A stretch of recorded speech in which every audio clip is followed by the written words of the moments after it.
Assalamualaikum warahmatullahi wabarakatuh. Dari Jalan Syekh Abdul Rauf, Araniri TV, Fakultas Dakwah dan Komunikasi UIN Araniri, Banda Aceh. Ya, senang sekali di hari ini sahabat Araniri TV, saya Nadia Zahara Putri yang akan menemani Anda dalam talk show mengenal Malahayati dan sosoknya di masa kini dalam program Perempuan Aceh. Nah, telah hadir bersama kita narasumber yang sangat spesial pada hari ini, yaitu Ibu Dr. Hashidah MAG. Beliau merupakan Ketua Prodi Pengembangan Masyarakat Islam Fakultas Dakwah dan Komunikasi. Kita sapa dulu untuk Ibu Rashidah. Assalamualaikum Ibu. Waalaikumsalam warahmatullahi wabarakatuh. Selamat datang di Araniri TV, Bu. Terima kasih sudah mengundang kami juga. Insyaallah bermanfaat. Gimana kabarnya Ibu hari ini? Alhamdulillah sehat ya. Udara juga cerah insyaallah ya. Ya, sesuai dengan topik perbincangan kita pada hari ini, Bu. Tentang mengenal Malahayati dan sosoknya di masa kini. Jika kita melihat kembali tentang sejarah perempuan Aceh, sosok Malahayati ini merupakan sesosok perempuan yang sangat menakjubkan. Dia berani dengan sigapnya menjadi sesosok perempuan yang memimpin perangnya suatu di kolonial Belanda dahulu, Bu ya. Ia juga perempuan yang berhasil mengalahkan para kolonial terdahulu. Nah, ini menggambarkan bagaimana potret perempuan Aceh terdahulu yang benar-benar memiliki jiwa kepemimpinan yang sangat tinggi juga. Kedudukannya bukan hanya sebagai ibu rumah tangga saja, tapi juga bisa memimpin di pimpinan perang selayaknya laki-laki. Namun, hari ini kita hanya melihat tokoh-tokohnya di masa lalu saja, Bu ya. Jadi menurut Ibu, adakah sosok seperti Malahayati di masa kini? Iya. Malahayati ya, ini luar biasa ya, endatu kita yang orang Aceh, endatunya Aceh ya. Dan Juni adalah sesuatu yang sangat monumental dalam sejarahnya Malahayati, karena pada tanggal 20 Juni kalau kita mengenal peristiwa di mana ada pertempuran face to face antara Malahayati dan jenderalnya Belanda, Cornelis de Houtman, itu terjadi pada tanggal 20 Juni ya, 7 hari dari hari ini. Jadi sebuah peristiwa yang memang kalau kita bilang memperingati kiprahnya, ini adalah sangat tepat ya. Jadi Malahayati pada hari ini, pada konteks hari ini harus ada karena endatu kita itu mengalirkan darah yang luar biasa, darah kepatriotan, darah kepemimpinan, darah perjuangan. Sehingga kalau ditanya bagaimana Malahayati pada hari ini, kita perlu mengenal dulu seperti apa sih Malahayati pada masa lalu itu. Ya, Malahayati itu hidup di sekitar tahun 1550 sampai 1615 sampai 1615 dengan usia 65 tahun. Pernah memimpin sebuah armada besar ya, di mana armada itu berisi 100 kapal, dan setiap kapal itu dilengkapi dengan meriam dan lila ya. Sehingga kita bisa bayangkan betapa besarnya itu armada dan dipimpin oleh seorang laksamana perempuan Aceh, endatu kita yang kita sebut dengan Laksamana Malahayati. Sehingga tidak salah pada tahun 2017 negara Indonesia menghadiahkan gelar pahlawan nasional kepada Malahayati. Sebuah perguruan tinggi di Sumatera itu menyebut juga nama perguruan tingginya dengan Malahayati. Kemudian juga Partai Demokrat ya menyebut untuk garda perempuannya dengan garda Malahayati juga. Nama jalan cukup banyak dengan nama Malahayati. Pelabuhan kita juga Malahayati. Kenapa begitu banyak penghargaan? Karena sebuah karya yang besar, karena sebuah upaya yang besar, dan siapa dia kita patut bangga. Dia dengan keacehannya, dia dengan konteks endatu kita yang punya kemampuan yang luar biasa memimpin 2000 pasukan Inong Bale yang disebut dengan Sukai pasukan Inong Bale yang bergerak di daerah Lambreh Aceh besar. Itu ada Bukit Lambreh itu ya, di mana mereka kemudian mempunyai benteng khusus. Jadi kita sudah bisa bayangkan siapa endatu kita dan bagaimana kemudian harus kita sadari darah itu mengalir dalam seluruh putri-putri Aceh hingga hari ini. Maka kalau ditanya seperti apa, adakah, harus ada. Nah, cuma mungkin konteksnya tidak berperang di dalam laut ya, tidak mengawal Selat Melaka, tapi berperang dalam konteks yang berbeda. Mungkin seperti itu. Ya. Tentunya kita sebagai masyarakat Aceh haruslah berbangga karena di Aceh ini banyak sekali melahirkan perempuan-perempuan yang sangat tangguh, dan Aceh memang terkenal dengan perempuan-perempuan yang berasal, pahlawan-pahlawannya banyak berasal dari Aceh tentunya. Nah, jadi bagaimana peran perjuangan yang dilakukan di masa kini, Bu? Kalau terdahulu kan perempuan Aceh itu menggunakan menggunakan Iya. keris misalnya, Benar. menggunakan kekuatannya dalam Iya. memperjuangkan Iya. suatu kebenaran. Oke. Namun sekarang bagaimana? Karena di saat kita melihat kondisi dan situasi yang berbeda, bagaimana Iya. cara kita perempuan-perempuan Aceh ini memperjuangkan suatu kebenaran tersebut? Oke, pertanyaannya bagus sekali Nadia ya, terima kasih.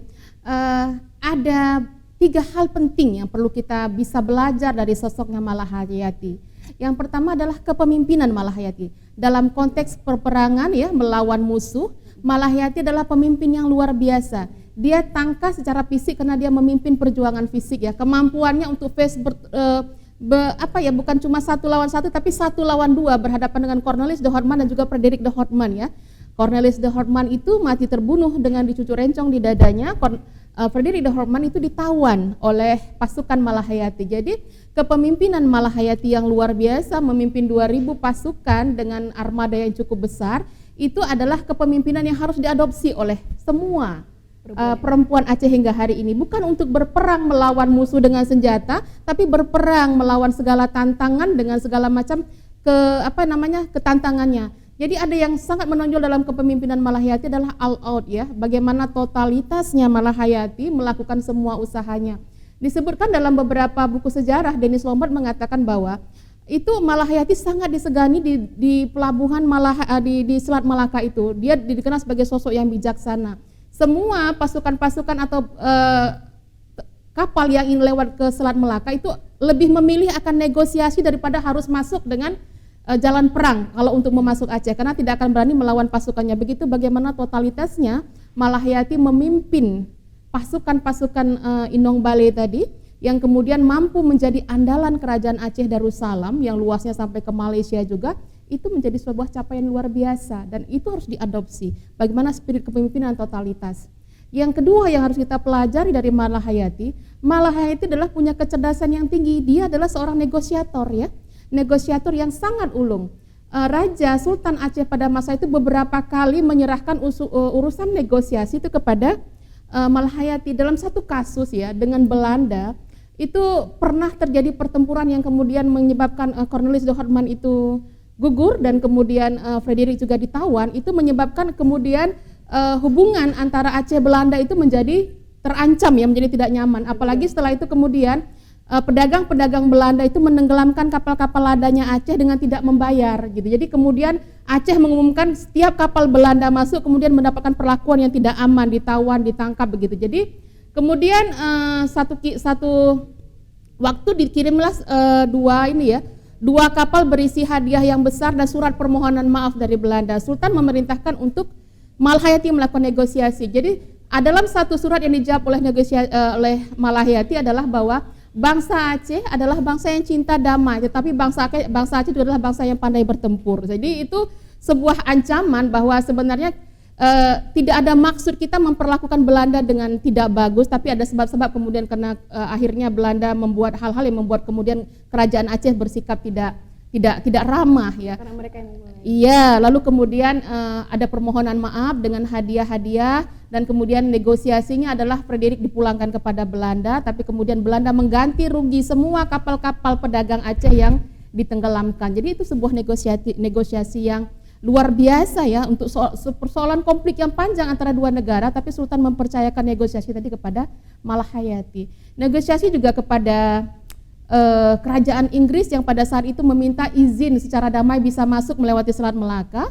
Kemudian juga Malahayati memimpin negosiasi tadi dan mendapatkan kesepakatan bahwa Aceh menjamin kapal-kapal Inggris tadi untuk melewati Selat Melaka dengan jaminan bahwa mereka juga akan memastikan akan membantu Aceh jika kemudian Perancis yang berada di Melaka itu menyerang kerajaan Aceh Darussalam. Jadi mendapat negosiasi koalisi untuk melawan serangan-serangan musuh. Ini sebuah negosiator yang luar biasa dan itu harus diadopsi oleh perempuan Aceh. Bagaimana kemudian dia bernegosiasi buat kebaikan dengan cara-cara yang sangat cerdas. Jadi itu patut kita adopsi ya. Sampai hari ini negosiator itu adalah salah satu solve problem yang paling tepat untuk banyak konflik-konflik yang ada dalam kasus-kasus yang saat ini terjadi. Nah, yang ketiga adalah persoalan strategi. Jadi kemampuan strateginya Malahayati di bidangnya dia punya strategic plan yang bagus sekali. Jadi beliau punya visi yang panjang untuk bagaimana merencanakan pengembangan pasukannya, bagaimana kemudian melakukan banyak hal terhadap pengawasan di Selat Melaka. Jadi 3 hal ini kalau menurut Ibu menjadi hal yang sangat penting ya, di samping keberanian. Keberanian itu sampai hari ini masih jelas dimiliki oleh perempuan Aceh, kita bandingkan dengan perempuan yang lain ya, dari suku yang lain, itu sudah jelas bahwa salah satu endatu kita itu adalah Malahayati begitu. Di samping endatu yang lain ya, cukup luar biasa. Gitu Nadia, maka wajib bagi kita untuk semangat ya melihat ini sebagai sebuah inspirasi. Ya sahabat Araniri TV, sesosok Malahayati ini memang sangat berpengaruh bagi perjuangan masyarakat Aceh terdahulu, Bu ya. Dia bahkan menjadi seperti yang Ibu bilang tadi, harus berkonfirmasi ke dia lebih dahulu sebelum melakukan sesuatu, baik itu perdagangan maupun apapun. Yeah. Orang-orang takut kepada dia, takut dengan hal yang dia lakukan karena dia sesosok orang yang memang pandai sekali dalam melakukan perjuangan dahulu, Bu ya. Jadi sosok Malahayati yang seperti apa yang bisa kita jadikan model dan contoh untuk saat ini, Bu? Iya. Jadi kalau ditanya sosok yang seperti apa ya, jadi yang sangat penting bagi kita untuk menjadikan sosoknya sebagai model itu adalah bagaimana Malahayati itu menjadi rujukan, tauladan ya, bukan cuma oleh pasukannya yang 2000 tapi juga oleh hari ini masyarakat Aceh, perempuan Indonesia, perempuan di dunia, di mana Malahayati menjadi sosok yang dikagumi. Kita sangat kaya dengan sosok-sosok perempuan yang luar biasa. Begitu disebut Aceh ya, semua orang akan bilang, oh kalau Aceh sudah berbeda ya. Dari mulai sultanah, dari mulai pemimpin pasukan-pasukan di pengawal istana sampai juga laksamana kita punya, termasuk Malahayati. Sehingga sebenarnya apa yang perlu kita adopsi adalah bagaimana kemudian sosok-sosok perempuan itu muncul sebagai suri tauladan ya. Mereka berani berbuat, bahkan untuk situasi yang pada saat itu tidak mudah bagi banyak perempuan untuk menjadi seorang laksamana. Sebelumnya Malahayati ini adalah menjadi pengawal istana, pimpinan komandan pengawal istana sebelum kemudian dia meminta menjadi memimpin punya pasukan dan memimpin sebuah armada. Jadi ini sebuah contoh bagaimana karya ya. Jadi bagi kita perempuan Aceh yang sangat terpenting adalah selain bermimpi adalah do something ya. Malahayati bermimpi, bercita-cita ingin membalaskan mungkin ya kekalahan ya, membalaskan. Itu sebuah harapan. Tapi kemudian bagaimana dari sebuah harapan tadi Malahayati membangun usaha ya, membangun gerakan. Jadi bukan cuma bermimpi tapi do something, melakukan semua dengan baik ya, dengan terencana, dengan kemampuan yang luar biasa. Malahayati itu sejak kecilnya sudah terlatih dengan kemampuan militer. Dia ikut pelatihan militer di keluarga kerajaan pada saat itu. Jadi bagaimana yang kedua yang perlu kita tiru adalah bagaimana kesungguhan dia untuk menjadikan dirinya sebagai sosok perempuan yang berkualitas ya.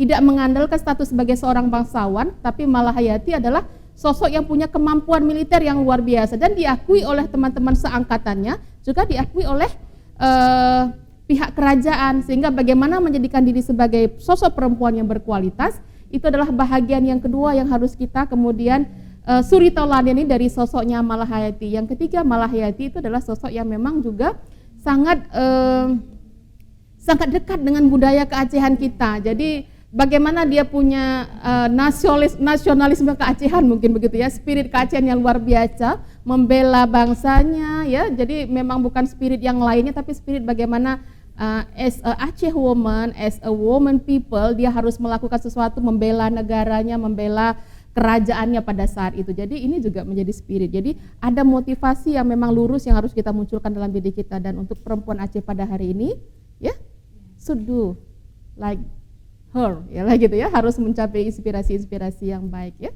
Seperti itu. Itu nenek kita, endatu kita. Oke. Ya, untuk saat ini kondisi perempuan-perempuan Aceh, jika kita membahas tentang masa kini, tentunya memang pergaulan perempuan Aceh saat ini, Bu, memang sudah bebas juga, bisa dikatakan seperti Ibu ya. Jadi bagaimana tanggapan Ibu dengan perempuan-perempuan Aceh yang sekarang ini? Misalnya yang sering kita lihat nih Bu ya, mereka sudah berani berpakaian minim gitu, dan juga nge-vape bahkan ngerokok, sampai menganggap ada misalnya keluar malam itu sebagai hal yang biasa bahkan hal yang wajar. Itu gimana tanggapan? Iya. Ada satu hal penting yang harus kita sadari pada diri kita bahwa setiap orang dia selalu perlu identitas sosial. Setiap orang dia perlu mengafiliasikan dirinya pada identitas tertentu yang menjadi bilik budayanya. Nah, budaya kita perlu kita kenal ya. Budaya Aceh itu perlu dikenal oleh generasi muda saat ini baik perempuan atau laki-laki. Itulah identitas kita. Kita harusnya bangga sebagai perempuan Aceh, sebagai anak muda Aceh, baik laki-laki atau perempuan, dan kenali di mana, bagaimana sebenarnya identitas kita. Identitas kita bukan merokok membuat kita menjadi the good man atau the good woman ya, bukan dengan kemudian kita berpakaian minim seperti orang-orang yang bukan konteks Aceh kita menjadi lebih bagus, tidak. Menjadi orang lain tidak membuat kita diterima sebagai orang lain, tapi menjadi diri kita membuat kita memiliki identitas yang sesungguhnya bahwa kita adalah milik budaya kita. Jadi kenali budaya kita, dan ini memang sangat ironis, ternyata sangat sedikit generasi sekarang yang paham tentang sejarah kita.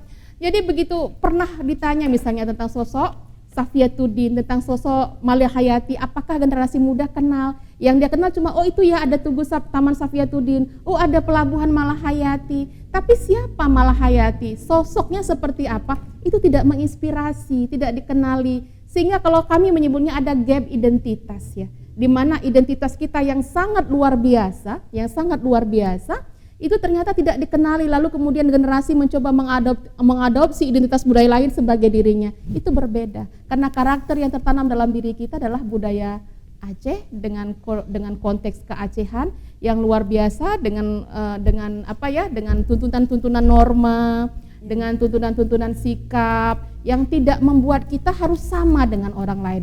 Jadi kekhasan Aceh itu sangat kental. Kita boleh lihat dari pakaian adat saja.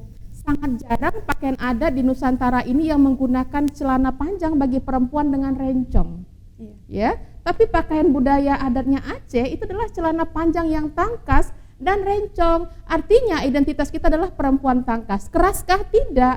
Ya, Ratu Safiatuddin itu disebutkan dalam kitabnya Bustanus Salatinnya karangan Araniri, dia menyebutkan bahwa Ratu Safiatuddin adalah perempuan yang lemah lembut, bijaksana. Tapi dia memimpin kerajaan besar, dalam bayangan kita dia tangkas, perkasa, tidak. Ternyata dia sangat intelektual, dia sangat lemah lembut, dia sangat bijaksana, dia adil, itu dikenal. Jadi sosok tangkas, keras, tidak identik kemudian kita harus seperti apa. Tetapi tangkas dalam konteks Aceh, perempuan Aceh adalah perempuan yang memang dia sanggup bertindak, tidak cuma di rumah ya, tapi dia bertindak. Ada satu catatan dari seorang sejarawan, dia menyebutkan, kalau kita melihat perang di Aceh, jangan berpikir perempuannya akan menunggu suaminya pulang berperang. Tetapi mereka adalah perempuan-perempuan yang akan ikut berperang bersama suaminya dan pulang dengan membawa kemenangan. Jadi itu dicatat oleh seorang sejarawan, bagaimana kemudian dia mengenal sosok kita. Rugi kan kalau generasi muda tidak tahu who we are gitu ya. Jadi ini harus kita sama-sama yakini bahwa identitas kita adalah istimewa, dan banggalah menjadi muda-mudi Aceh, menjadi pemuda generasi muda Aceh. Mari bertindak seperti layaknya Aceh ya, bukan layaknya orang-orang yang kemudian tidak sesuai dengan konteks budaya kita. Mungkin begitu Nadia ya. Kalau Nadia sendiri insya Allah kan? Insya Allah ya, sudah siap untuk merujuk, mensuri teladan tokoh-tokoh perempuan Aceh. Gitu. Ya sahabat Araniri TV, zaman boleh berubah, begitupun juga dengan cara pandang dan pola pikir kita terhadap perempuan. Yang penting tidak melanggar aturan secara hukum negara dan juga hukum agama. Benar sekali. Kita harus mengingat kembali, kita ini Aceh. Aceh terkenal dengan orang-orangnya yang baik gitu, yang sopan santun gitu Bu ya. Jadi terakhir nih Bu, harapan Ibu untuk perempuan-perempuan Aceh untuk saat ini tuh gimana? Iya. Untuk saat ini dunia ya, zaman sudah sangat jauh berbeda. Ini generasi-generasi alfa, generasi-generasi milenial ya. Tentu dia punya perang yang berbeda ya, punya tantangan yang berbeda. Tidak lagi ada armada-armada yang harus kita meriamkan ya, tidak perlu lagi kemudian kita harus bertempur seperti zamannya Malahayati atau Cut Nyadin atau Cut Mutia. tetapi perang itu tetap ada ya. Perang itu tetap ada dalam Ghazul Fikri, perang pemikiran, perang ide, dan harus membuka mata bahwa ada perang-perang di sekitar kita, dan demi agama Islam ya, demi budaya kita, memang kita semuanya harus melihat bahwa ada perang-perang yang kemudian harus kita hadapi bersama. Jadi tidak menutup mata.